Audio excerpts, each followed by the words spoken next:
អ្នកទាំងអស់គ្នាមានឃើញបងស្រីនៅក្នុងវីដេអូនឹងដែរអត់គាត់កំពុងតែរៀបចំចេញដំណើរទៅខាងណាខ្ញុំអត់ដឹងដែរប៉ុន្តែសំណាងមហាសំណាងដោយសារមិនអត់គឺឡានបានមកបុកដើមឈើនៅមុខផ្ទះគាត់ប៉ុន្តែគាត់អត់បានជួបគ្រោះថ្នាក់ទេដោយសារតែគាត់កំពុងតែប្រឆេះម៉ូតូហ្នឹង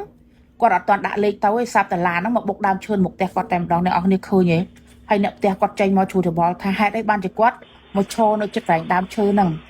ដល់ហើយគាត់ប្រាប់ថាគឺគាត់ប្រឆេះម៉ូតូរៀបចេញទៅណាទេប៉ុន្តែឡានហ្នឹងគឺមកបុកដើមឈើនំប៉័ងតែម្ដងហើយគាត់មហាសំណាងមែនទែនដែលគាត់អត់មានគ្រោះថ្នាក់អ្នកនរគ្នាគឺជីវិតគាត់ថ្លៃមែនទែនខ្ញុំថាបើសិនជាគាត់អានេះខ្ញុំគិតទេណាបើសិនជាគាត់ប្រឆេះម៉ូតូដាក់លេខទៅគឺអត់មានសល់ទេប៉ុន្តែជីវិតគាត់ថ្លៃណាស់លោកអើយ